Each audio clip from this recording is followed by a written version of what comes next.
Welcome back to round 8 of the MCC Classic. In this round, I had the white pieces against a 1641 rated opponent. Here we played d4, hoping to back up our win from last week. Opponent plays c6 here, fighting either c4 or e4. c4 met with d5 for the Slav defense, and e4 is also met with d5 for the Karakan. I don't play either the Queen's Gambit nor e4 openings, so didn't go for either of those. So we play knight c3, continuing down our Jobava London path. Opponent plays d5, play bishop f4, and knight f6. This transposes back into Jobava London. Yeah, we can get this move order from d4, knight f6, knight c3, d5, bishop f4, and then c6 can be played here, along with e6 is a move, a6 is a move, bishop f4 is a move. Plenty of options in Jobava London. b6 being an option to stop this knight b5 hop. And here we continue with e3, still main line Jobava London, and opponent plays g6 here. Here, I already had intentions in my mind of the pawn storm. Bishop e3, d3 comes to mind, and knight f3 are all moves as well. Do enjoy this line h4 in faster time controls, and the main idea to castle and continue with the pawn storm. Not 100% why I didn't go for h4 in this position. I think I still have this mindset about playing opponents, especially those that are 200 rating points above my rating, like this opponent, that need to play solid and play the mindset for respect as well. But yeah, h4 on the board would have been fire. After bishop g7, we already start to develop. Queen d2, as I played in the game. After something like castle, we can continue bishop e2 development in. If the bishop tries to get outside the pawn chain here, we can continue with f3, and then this pawn storm's really coming in on the queen side. h5 can already potentially be met. The sacrifice on g4, and this is a transposition from other lines in Jobava, and do enjoy these types of positions. Trying to storm this fianchetto king. Didn't go for that in the end. Instead, playing this bishop d3, more solid, in the bishop to its natural developing square, although it is butting on granite pawns, but just developing. You're saying bishop e2 the best option here for the bishop. Bishop g7, natural development. And here we played queen d2. Opponent can already consider knight h5 in these positions, trying to kick the bishop. That's often seen in London as well. Here, though, we do have bishop g5, and after bishop g7, still have queen d2. So maybe the knight's a little misplaced. Going backwards here happens in the London, but not as clutch in this position, because now after we take, do get the semi-open file on the H file, but not quite the same position as the London. See this fianchetto now. Our light squared bishop isn't able to reach h7 as it does in traditional London setups. So not the best option for us here. Again, opponent fianchettoed, and I played queen d2 here, trying to stay flexible. In this position, we had knight f3. Definitely the computer's preferred option. h3 also possibly a move, and even knight b to d7, as we've already developed the bishop. But here, again, I wanted to stay flexible and castle kingside. I still had the intention of pawn storming on the kingside, so given the option to castle long was the strategy at this point in the opening. Here, opponent castled. They did have already c5, which is again typical of the Jobava London, but is slower in these c6 variations. Obviously, playing c5 in one fell swoop is more traditional to these London and Jobava London setups. Then bringing the knight behind to c6. c5 usually met with e6, and then the dark squared bishop, the one doing the taking back. But obviously, the fianchetto opponent didn't want to play c5 straight away and just finishing their development. Here I played knight f3. Again, still had the pawn storm on the cards, especially now that opponent has castled. And really, this is the time to play h4. Again, trying to rip open the king side here. This is more mindset work that needs to be done, not necessarily opening work. And opening work needs to be done as well, but this here to h4 was in my mind and wanted to play h4, and just didn't have the cojones to actually go through with it. Again, to this idea, I'm playing an opponent who's 200 rating points stronger and need to play solid first. Yeah, the game could have been very different if I had played h4 here, which is really probably the last moment to really start to push this. h4, knight can still come to d2, can still go f3, g5 in the future, and just get these pawns rolling down the board. But yeah, didn't follow through in this position.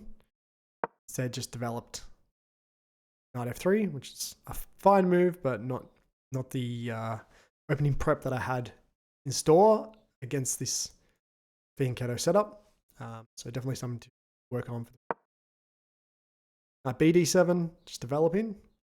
Again, computer wants knight h5, going after the bishop. And here I played e4.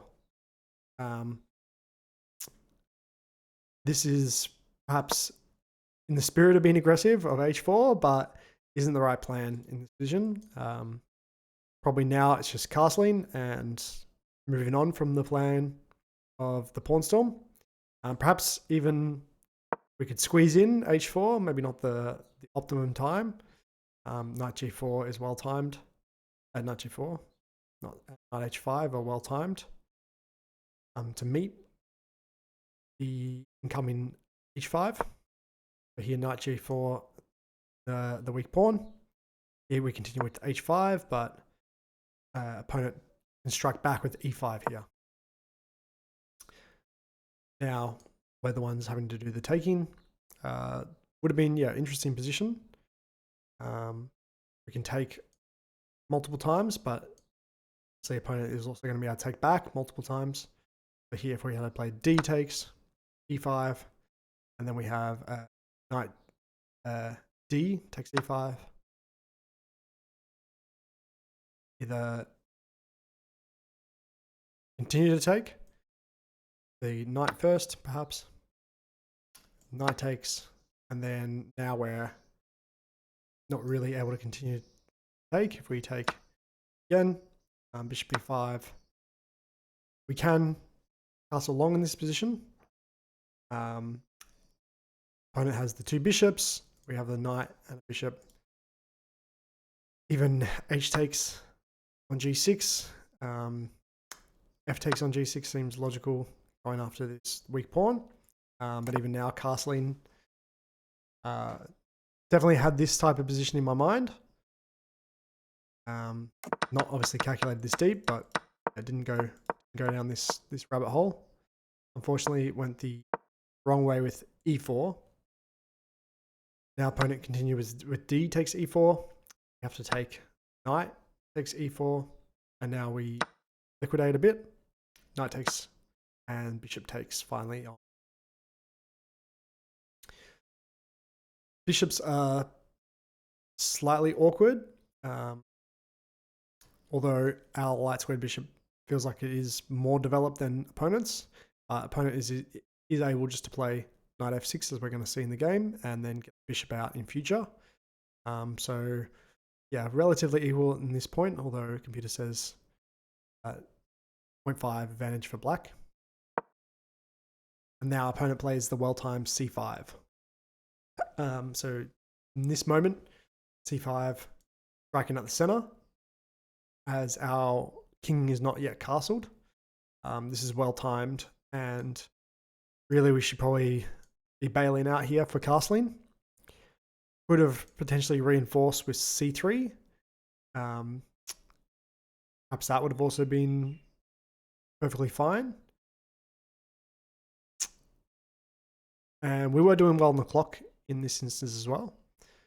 c5 came with a 10-minute time advantage for us, and did unfortunately go for bishop h6. No, unfortunately, it was part of the plan anyway to trade off these dark squared bishops. I thought I'd have pressure. See, black really shouldn't be taking, as we'll take and hop the knight in and start threatening. So does allow for knight f6 though.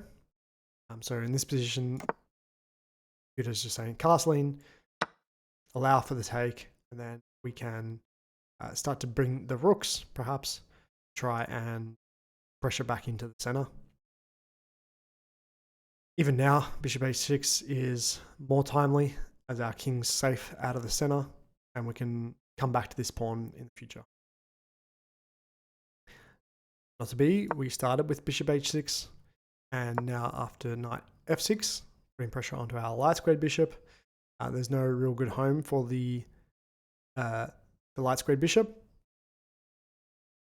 If we go backwards, we're going to drop the d pawn on d5. But there's more inevitable than we can really do anything about. So we take on g7.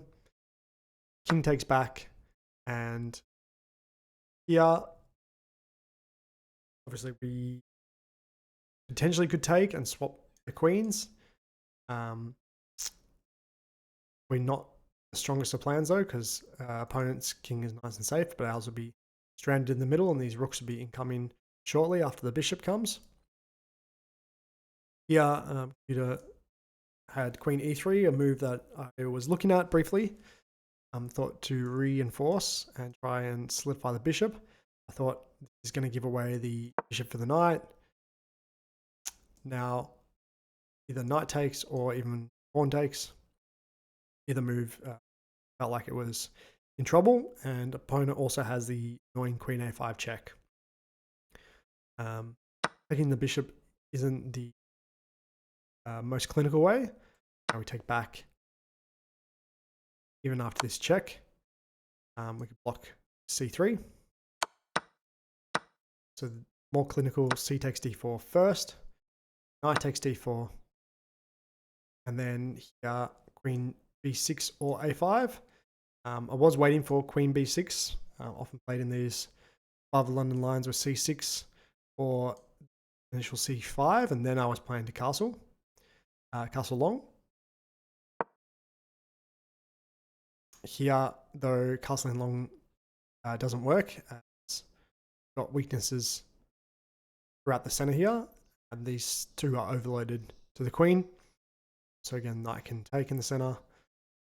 The rooks are going to come. Not going to be a pleasant position. Yeah, castling long is absolutely losing. Opponent's got e5, queen a6 even, but e5 the clinical move.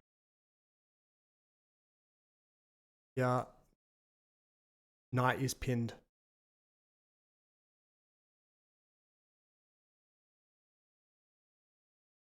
Hop, take, and then take. Get out of the way. Here, take in the center. So queen b6 also.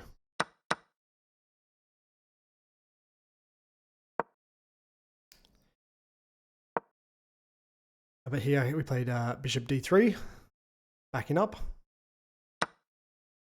and c takes d4, having to let go of the pawn. And here I do castle long. Computer doesn't love this at all. bishop e2 much preferred by the computer. Even castling short, much safer. Still had visions and dreams of pushing the kingside pawns for a pawn storm, but yeah, far too brazen now. Really, this plan is far gone, and another mindset to work on to be able to let go of ambitions at the start of the game. See, when we saw the Fianchetto, we were dreaming about the pawn storm, and now really just need to learn to let go. Castle is perfectly fine move. We're a pawn down. Obviously, that's the 1 point advantage for black. But at least we can fight, and we've got a safe king.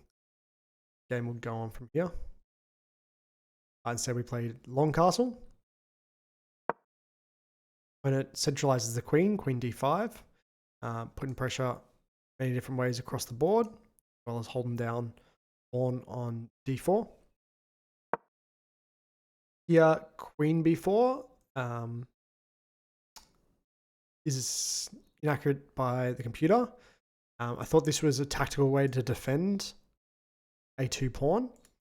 I thought here that this queen was now controlling key escape squares and could also reinforce the bishop if the queen was to take.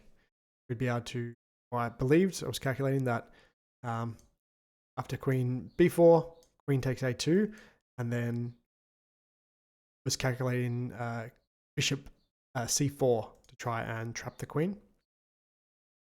Doesn't quite work though.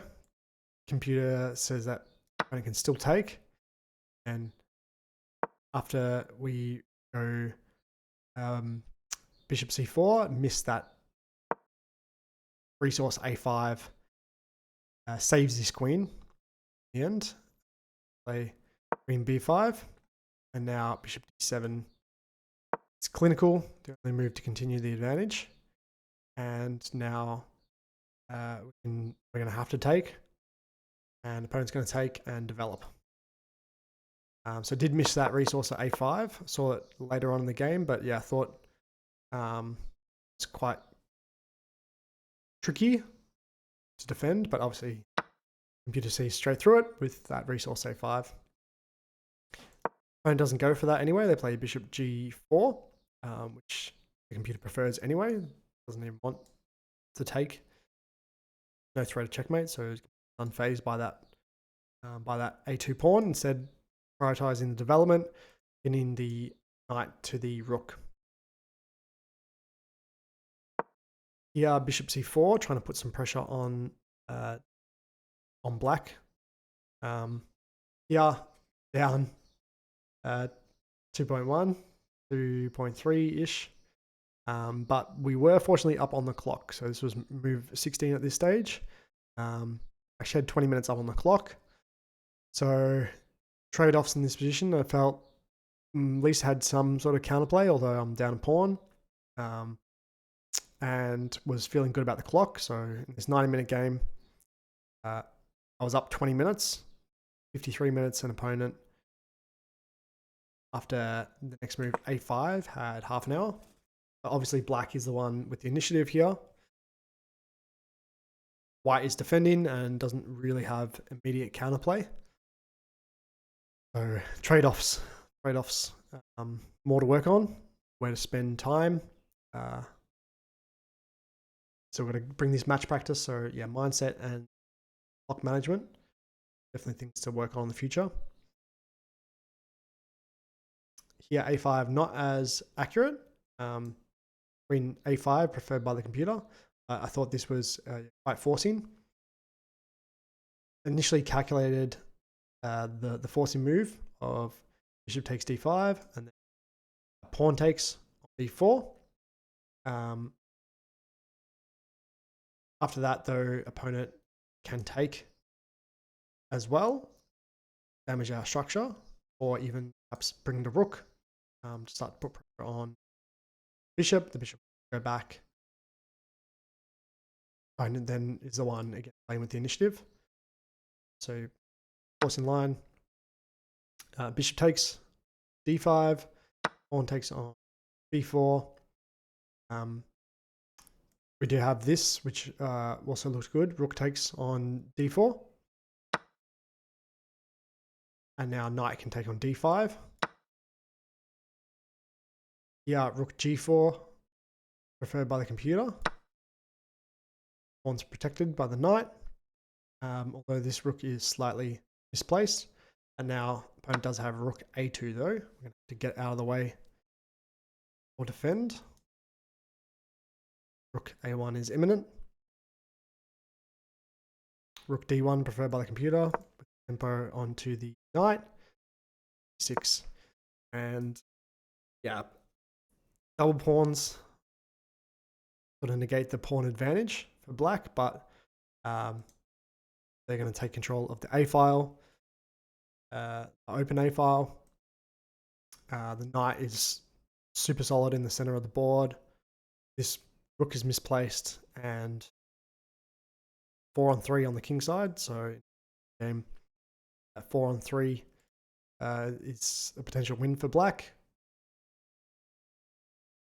But yeah, at least we would have fought back with the center, but and been more forcing, but didn't calculate this deep. Sort of stopped at the rook takes d4, knight takes the bishop. But yeah, was still some options.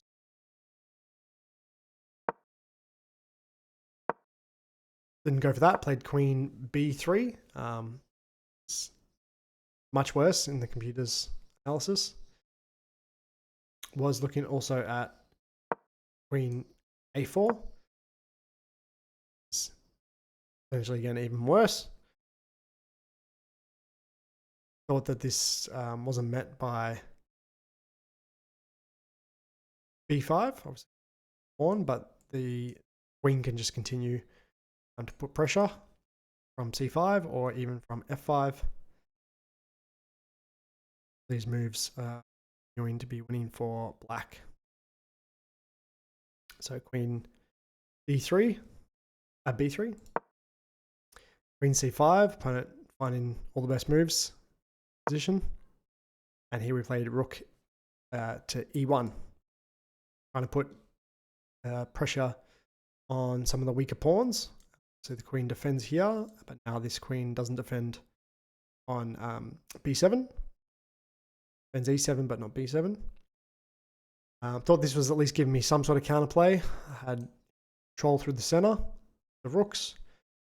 The knight is still pinned, but we were at least developing some sort of pressure back onto the extra d pawn. The computer sees through this. Rook a c8, trying to load up on the bishop. Bishop is hanging now. To ignore. Take. Lose the bishop. Here was looking at these two options. e2 and d3. d3 felt like the natural home. It was a good blockader. Helped to defend against potential checkmate threats on c2. e2 I thought was good to unpin. Hopefully get the knight into the game. Put some pressure back onto this pawn. Bishop on e2.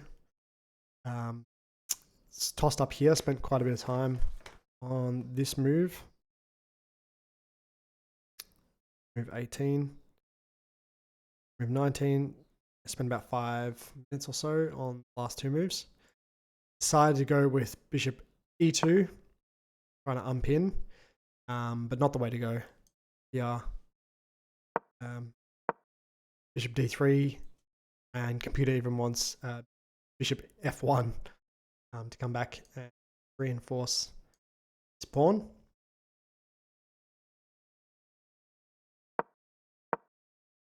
Played bishop e2. Here our opponent strikes out with e5. Bishop e6 more clinical. Going after queen and going after the weak pawn behind it. So here queen a4. Queen d3 perhaps, or trying to hold together, but what's the trouble? Probably queen a4 to try and hold on to the a2 pawn. But here computer just continues to try and go after queen, bishop d7, queen b3 coming back. Still +4 advantage, black.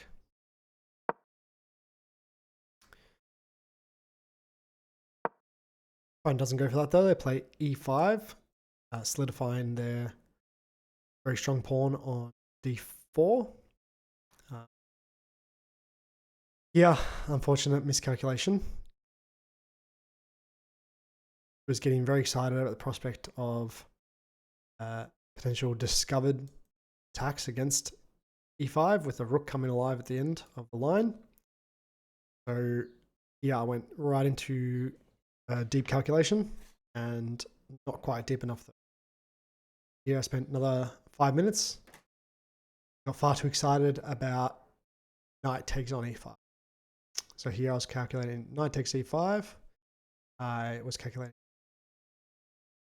bishop takes first. We were going to be able to take back with the rook. Rook would reinforce our knight on e5. And then even if the rook comes, we can come and double. Then if queen takes, I was calculating that. Thought I had bishop takes on g4, discovered attack against the queen, and thought I was hitting the rook, and did not calculate properly where the queen was going to go after that. So crucial is this move that it entirely stops the plan. At the end of that line, opponent has bishop g5 with check. Fortunately missed that and thought I was picking up a pawn. Knight takes e5, queen takes on e5, and we know the line. Bishop takes on g4, and here my heart sank. Queen g5, check to the king, and I was lost in this position. I was ready to resign, played a couple more moves afterwards, just to try and put a little mindset back into it to not give up, but this is lost. I could very much resign in this position. King b1, queen takes the bishop. We're now down an entire bishop. Get a pawn back, but it's nothing. Queen comes back, threatening to infiltrate and deliver potential checkmates. Try and defend against it. And this weak pawn. Opponent kicks out our queen. And after just one more move, this is the position I resigned in. Felt like there was nothing left in this position. Can't take. Queen defends. This pawn's never going to get weak now. The knight's going to come in and also contribute to the attack. Black is just completely overwhelming here. Computer's saying queen d3, try and go into an endgame, either down an entire knight, but opponent doesn't even have to take here. Opponent can re-centralize. Queen d5, queen g5, queen h5, moves. Here, queen h5 even just freezes the rooks, attacks the pawn. Everything's falling apart here. White is lost and resigned. Definitely some mindset to take away. Trusting the work that I put into openings. So all the way back the start of the game, after castles by opponent, h4. Just got to go for it and see what happens. Yeah, stuff to look for in the future. Also trying to just hold down some mental stability against weakening positions and the clock pressure. Just hold, calculate where needed, and save some time where needed. get too excited about moves. And finally, calculation work, as always, has to be done. Takes on e5, not a move. Need to calculate again if piece is under attack, where's it going? The king's exposed, you've got to be wary of checks. All straight ahead principles. Just gotta calculate one move more. One more round next week, round 9. Try and get a win in. We're on 2.5 points out of 8 at the moment. 3.5, even 3 out of 9 would be great. We've got our fit air rating on the board of 1439. The win last week, gained 20 points as well. Yeah, dropping, I think, 10 points or so. But yeah, if we could leave this tournament at 1450, that would be incredible. Yeah, stuck around this long. Thank you so much. Appreciate you tuning in to Laying Delight Chess and to my recaps of the MCC Classic. Bring you round 9 next week. Thank you.